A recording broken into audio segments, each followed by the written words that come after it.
the battle between AI and authorship with today's special guest, Nick Hutchison, on today's episode. Today's episode is brought to you by the bestseller ChatGPT Profits. This book is the missing instruction manual to get you up and running with ChatGPT in a matter of minutes. As a special gift, you can get it absolutely free at artificialintelligencepod.com/gift or at the link right below this episode. Make sure to grab your copy before it goes back up to full price. Are you tired of dealing with your boss? Do you feel underpaid and underappreciated? If you want to make it online, fire your boss, and start living your retirement dreams now, then you come to the right place. Welcome to the Artificial Intelligence Podcast, where you will learn how to use artificial intelligence to open new revenue streams and make money while you sleep. Presented live from a tropical island in the South Pacific by best-selling author Jonathan Green. Now, here's your host. Now, Nick, I'm excited to have you here because you're not just an author, you're an author's author, and you also help readers to get the most out of their books. Now, one of the things that caught my attention from what you do is you talk about how people read a lot of personal development books and get no results from it. And I have this friend, and it's something I think about a lot. He had a room with like hundreds of books. Every personal development DVD set you could ever see. And all those old books used to get like a binder with 12 DVDs or 50 DVDs. And he had a room, there was no bed in his second bedroom. He just had a pile in the middle of the room and everything was still shrink wrapped. And I turned to him and I said, how much did all this cost? He goes, I don't know, $65,000. And I was like, osmosis doesn't work if the plastic's still on it. Like you're definitely not going to get the results. He didn't even take the plastic off. And it was like, so amazing. And that's what I think about is that you very rarely see someone with just one book about a problem. You very rarely see the woman with one book, Women Are From Venus, Men Are From Mars, right? 50 dating books, or the guy with 500 business books, right? Always looking for that next little trick. So why do you think that people buy so many books and yet get so little results? I think there are a dozen different directions that I could answer this from. Number one, I think books have become a form of procrastination in a way for a lot of people. They buy the book, they get that dopamine hit immediately. They feel as though buying the book was an actual form of progress. The book has a promise. It's some type of flashy thing. They buy the book, they get it in the mail, they unbox it, right? 100% open rate, by the way, on Amazon. And that's it. They're like, okay, my life has changed. And just like I go against the book purists who leave the books in the shrink wrap, I set people crazy on social media when I rip pages out of physical books. And I do that because I'm like, listen, if something catches my attention, if I find the solution to my problem, I want to revisit it all day long for days to come. And the easiest way for me to make that happen is just rip the page out of the book and keep it with me. So my books have coffee stains, they have highlighter. I'm ripping pages out, I'm putting them back in, I'm taking notes. And again, these books, they just become a form of procrastination because the authors do such a great job at selling the fact that buying their book is the solution to the issue. That's where they leave it. Yeah, that's really good because there's one thing I know. Anytime I have a customer, like if there's exercises in the book, or me too, if I go, I'll read the book once, then I'll do the exercises. You never do it. Never. Like every single time I've had a customer who goes, oh, let me go through all the lessons and then I'll do the activities. I go, 100% failure rate. I go, there's a guarantee that you'll fail and you'll probably ask for a refund. I said, and that's why I don't let them do it. I go, there's a guarantee that you will cause the program to fail and then you'll blame me. And I'm telling you this in advance. And it still happens that way because it's like ideas without implementation don't work. Like you can read every book about dieting, but if you don't diet, nothing's going to happen, right? You can read a book about learning how to swim, but until you get in the water, you don't know how to swim. It's very different. It's a lot scarier. So I love that direction. I think a lot of people have done the same thing with AI in the past year, which is that I don't need to learn because now the AI will learn for me. And I already know people who have this feeling that Neuralink, right? This new computer chip you can put in your brain is the solution. And I was like, none of the monkeys have survived the surgery.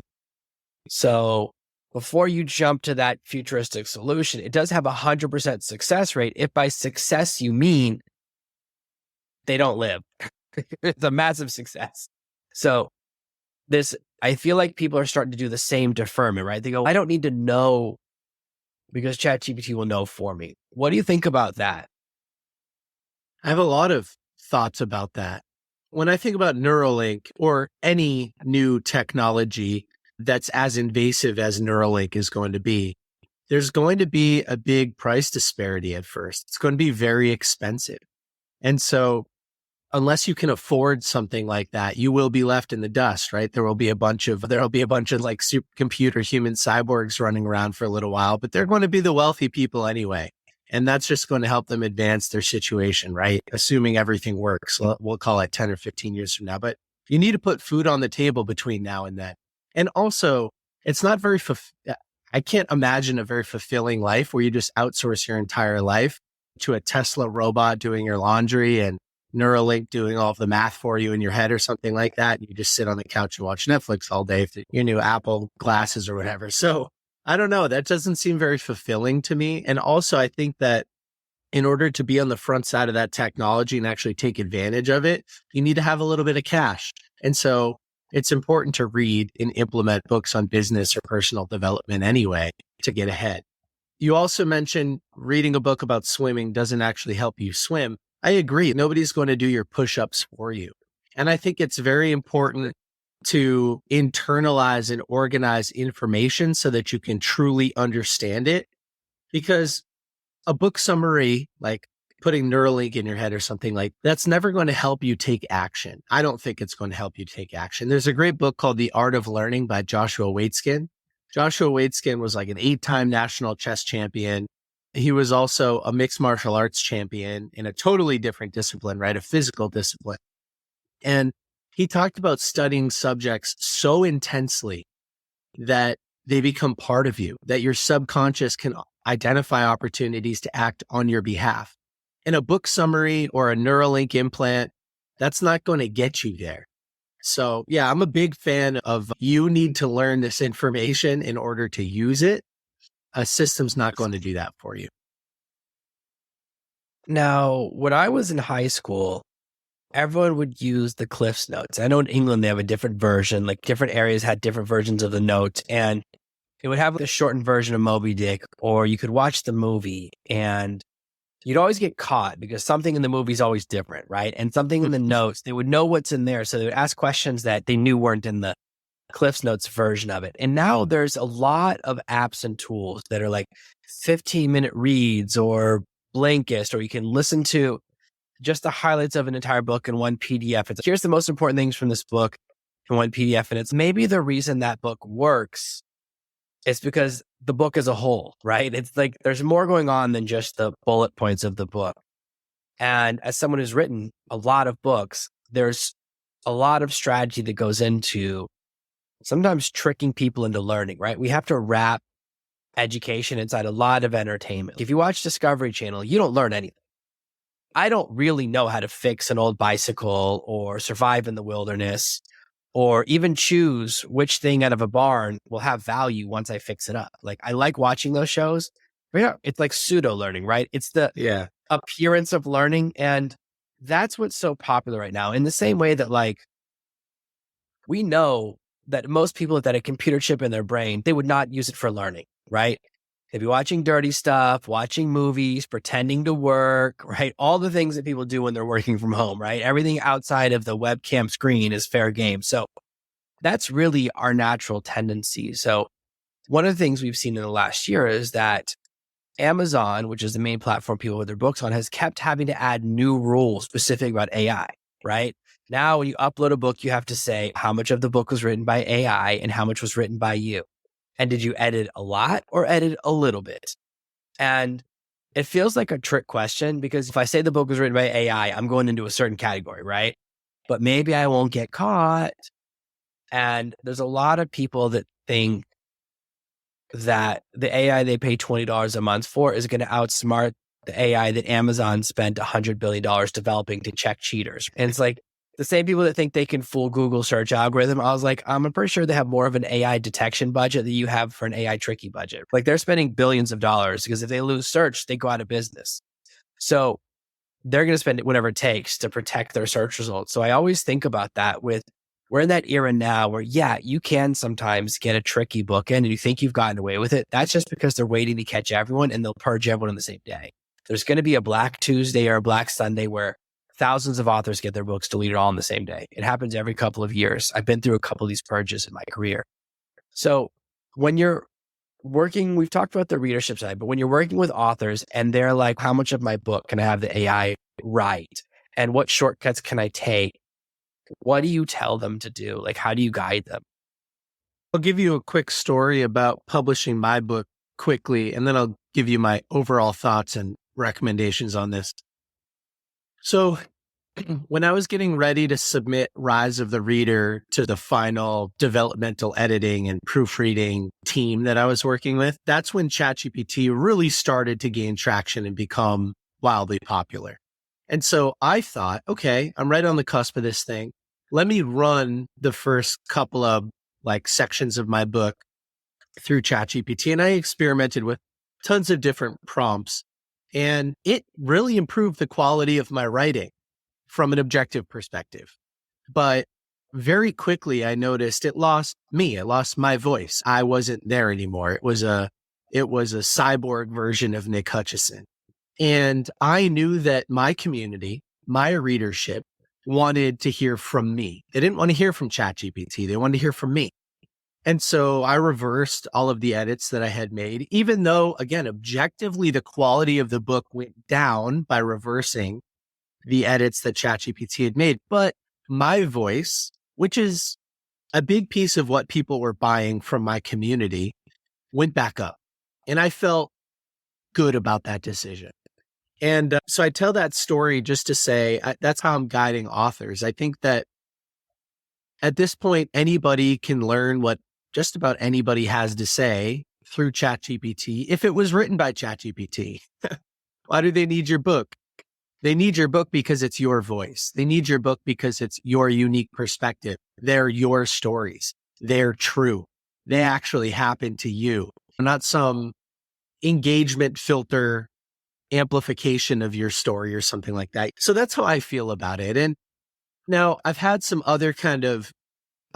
really good arguments for why leveraging ChatGPT is a positive thing.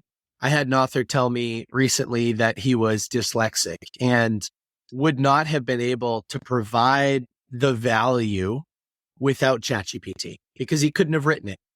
And it's a lot less expensive than hiring a ghostwriter and working for 6 months to build a book or something like that. That's a good argument.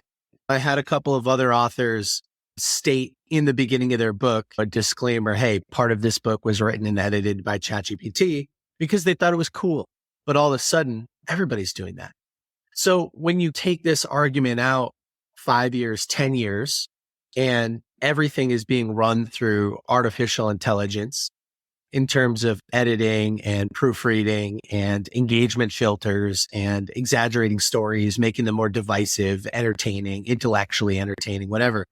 What emerges from that? Who wins? And I think it's people who have a genuine following.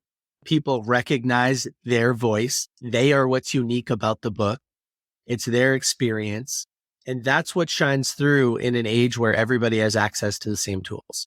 So that's my perspective is it's cool. Experiment with it. Use it a little bit right now. Play around with it. It might help you get a book done that you couldn't have done otherwise, but you still have to be you. And that's what people are buying.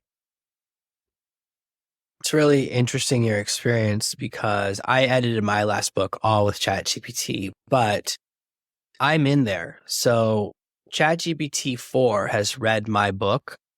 It's read my book, Serve No Master. So if you say write in the style of Jonathan Green, it will start writing like me. So I set it up using the prompt to make it act like me and edit the book, but I kept getting into fights with it because it was doing what I do, which is rewriting when I just said, just fix the grammar, just go through and do a grammar check, right? I was like, you don't make spelling, just do that. And it was doing what I do, which is whenever I am doing a final edit, I tend to add chapters and stuff. I was like, stop doing that. So it was actually doing the exact thing that I do. And the reason I've never wanted a twin, because I know we would always fight with each other over this, right? So I was like, this is exactly why I don't like two of me. And but the final result, I had to really wrangle it, but I finally got what I wanted, but I had to really say, don't do rewrites, just you're just doing one task, which is checking for mistakes, like grammatical mistakes and all of those things. So that's because it doesn't make spelling mistakes. Like stick to that. But oh boy, it took me, I got mad a lot of times, right, to get to the process, but it was much faster. I like what you talk about where it starts to delete your humanity. I think that's an important lesson. So when I was doing my book in 2016, I went through a lot of editors. I had all these editors do a 2-page sample, like 500 words or something. And the number of editors who it didn't sound like me anymore. And in fact, after my book was a bestseller, my book hit number 2 on all of Amazon without selling Harry Potter, everything. There was one like thriller book that was beating me. It's hard for nonfiction to beat fiction. Yeah. And you get all these approaches by big publishers and stuff. And this one editor reached out and said, listen, I can fix your book. And I said, fix? Hit number 2. That's pretty good for me, for an independent self-published guy, right? And she goes, here's what I charge. And to fix my book, it was $17,000. And she sent an example edit, and it honestly looked like she had murdered me. I was like, you've so removed me from the book that it looks like there's no human element anymore. You've somehow made it look like I was not involved. It doesn't sound like me. She said, but the grammar's perfect. And I said, how many of the authors you've worked with? And she goes, listen, my clients want their books to be perfect. I said, how many of your clients have hit the bestseller list? And then she stopped responding to my messages. I was like, because listen, my goal is not a perfect book. That's not the goal, right? The goal is to sell books. As much as I say author is a shorthand, it's not my job. My job is not writing books, it's selling books, because that's what generates money. I think that's an important lesson. And you're exactly right that we're figuring out how much AI element is okay and not okay. But anything that's like cool now always stops being cool later, right? Like everything that's cool when you're in high school becomes lame by the time you're in college. And everyone has access to the same tools. And what happens is that ChatGPT kind of evens the playing field. It pulls all the bottom up, but also pushes the top down so that everyone's at the middle of the bell curve. It's like now everyone's a C student. And that's the problem, is that it hammers down your greatness, but it also brings up your worstness. And we focus so much on it fixes my grammatical mistakes that we forget it also takes away that creative spark. So it can be a powerful tool. I'm obviously a huge advocate for it, but I think I use it way less than people think. You can use it really strategically to help you or to accelerate. And you can either use it to brainstorm your outline or to do your edit. But if you have it do everything, that's where you start to get in the danger zone of, is this really anything special? I sometimes wonder about someone writes a video with AI, then another AI makes the video, then the third AI adds the music, then my AI watches the video, creates a transcript, then another AI reads it to me. Maybe I should have just talked to the person. Right? I have 6 AIs in the middle. I could have just done a chat like we're doing right now. I do what you're putting down. Can you tell me a little bit about, you've built this kind of community where you recommend different personal development books for people? Like how frequently do you think someone should take on a new kind of task and learn something? Because usually it takes time to implement as well as read the book. What pace do you recommend for people? And how do you choose what types of books people should add to their educational window? I'll give a little bit of background context as to how I accidentally fell into this, because it was never the master plan. I was not much of a reader when I was growing up. I was more of the athlete stereotype, not really much of the academic. I was a terrible student. And that behavior continued with me through most of my college experience as well. But I was introduced to the world of personal development as an intern at a software company between my junior and senior years of college.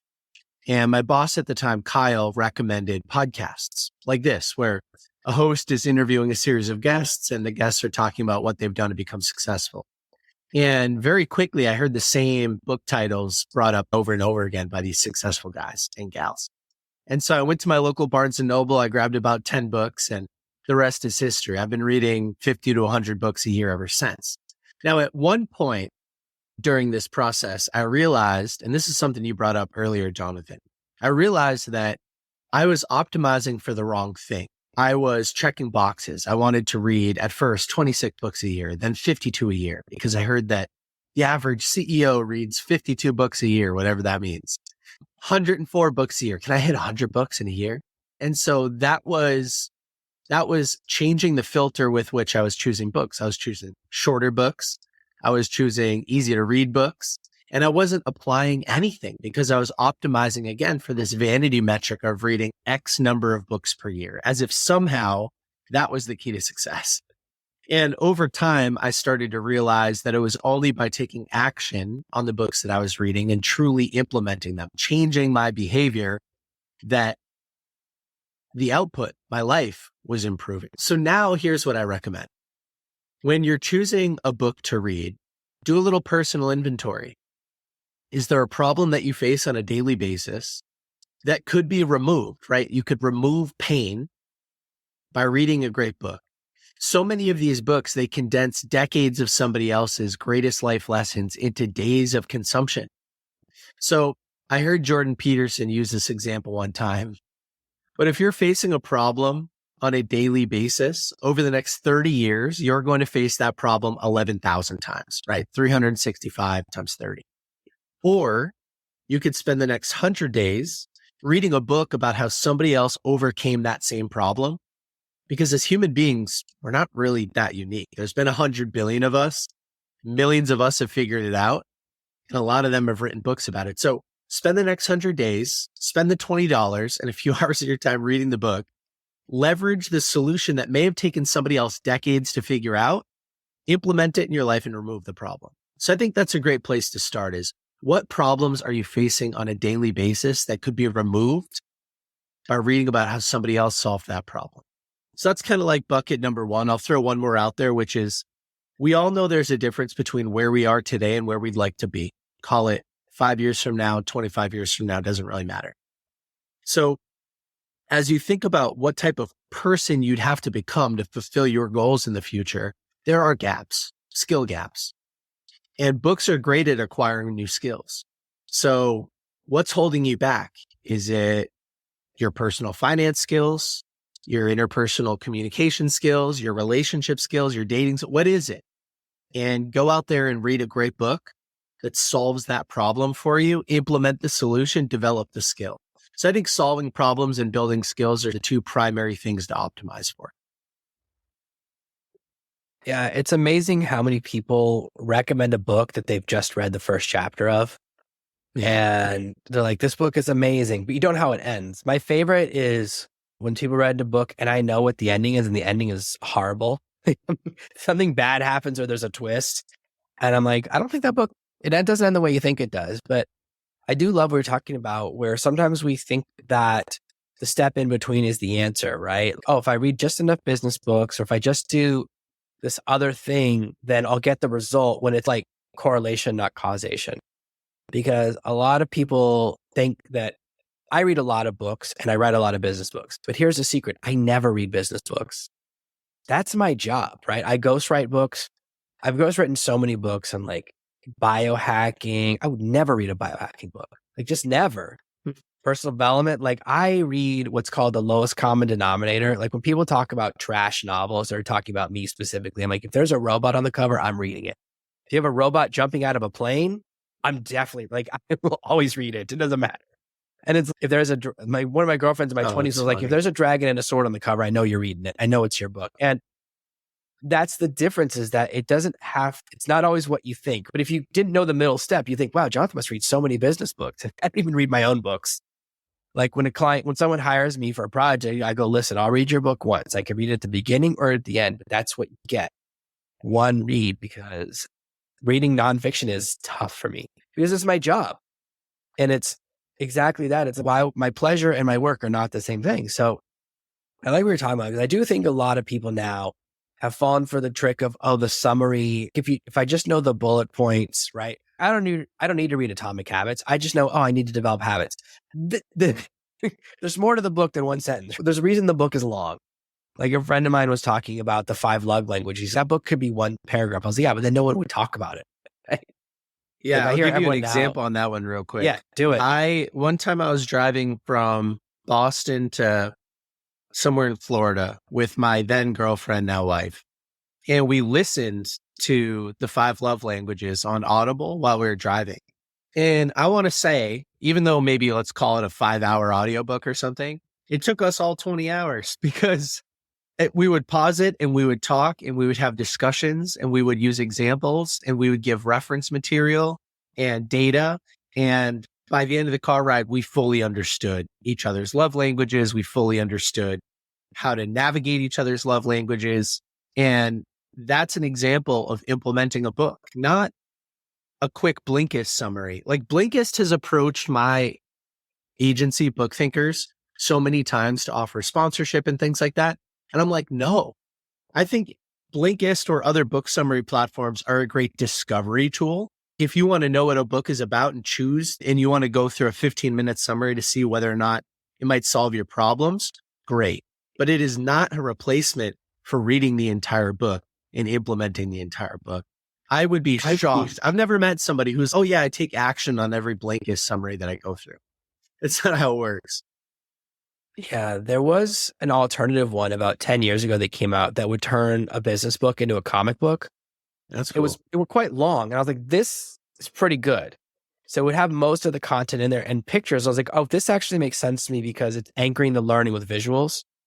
But of course, there's a massive cost for that. Like, because they're actually making something really good, was really well drawn. Like they did, what's that? It's a Chinese general's book that everyone talks about. I always forget it. Art of War. Yeah, The Art of War. And they did a really cool comic book drawn quite long with it. It was really interesting because a lot of boardroom drawings. I was like, oh, this is a pretty cool direction. But they didn't go much past it. I think they did 5 books. I was like, oh, this one is interesting because I still remember the images. So it helps you to remember it. So one time I was like, this is pretty cool. But the problem with, if you just take away and don't add anything to it, yeah, it loses a lot of the value. I get where sometimes you just have a limited amount of time. Oh, I have a test tomorrow. I got to do the summary. But nowadays, people are even filtering through an AI, which is like even less. At least Blinkist has a person. Maybe they don't anymore. Now they're using an AI too. But at least hopefully there's a person involved that's helping to choose the right highlights. Because I can tell you, whenever I have an AI listen to one of these podcast episodes to choose the best clips, it's not very good. Like 3 out of 20 will be useful. So if you can't do that with a 20-minute conversation, then how good it can be these other things. And eventually tools will get better and better. But absolutely, I think that the thing we have to remember is that these are tools, not replacements. And what we want is the shortest path to the actual goal, which is life change and the result, not the knowledge in the book, right? It's not this, you don't want to get to the end of the book. You can always open a book and read the last page, or you can go to the movies 20 minutes early to see the end of it, right? You can just see the end of the previous screening. That's not very fun, right? It's the building up to the end that gets the excitement. So I do a lot of what you're talking about. This has been very cool. It's very interesting to see your perspective in a world where AI is just coming at us full bore in every single direction. So Nick, where's the best place for people to find you? I know that you want people to check out your book, Rise of the Reader, on Amazon. We're going to put a link to that right in the show notes or right below the video. But where else people find about you? Where can they maybe join your reading book club and see what else you're doing online that's pretty cool? One of my favorite things to do for people is to be a book matchmaker. If you want a custom book recommendation from me that will solve a problem or build a skill set, just DM me, direct message me on Instagram at Book Thinkers, and tell me about a problem you're facing or a skill that you want to develop. And I will, again, probably ask some clarifying questions and provide a custom book recommendation. We should probably, Jonathan, build out a custom GPT with all of my individual book recommendations and reasons for each book. That would automate that process and give me some time back. But listen, I am of service to this community. I genuinely believe that the right book at the right time can change somebody's life. And so that's one of my favorite things to do. And then from there on Instagram, there are links in our bio for everything that we've got going on. Amazing. Thank you guys so much for being here. Thank you everyone for listening to another amazing episode of the Artificial Intelligence Podcast. Thanks for listening to today's episode. Starting with AI can be scary. ChatGPT Profits is not only a bestseller, but also the missing instruction manual to make mastering ChatGPT a breeze. Bypass the hard stuff and get straight to success with ChatGPT Profits. As always, I would love for you to support the show by paying full price on Amazon. You can get it absolutely free for a limited time at artificialintelligencepod.com/gift. Thank you for listening to this week's episode of the Artificial Intelligence Podcast. Make sure to subscribe so you never miss another episode. We'll be back next Monday with more tips and tactics on how to leverage AI to escape that rat race. Head over to artificialintelligencepod.com now to see past episodes, leave a review, and check out all of our socials.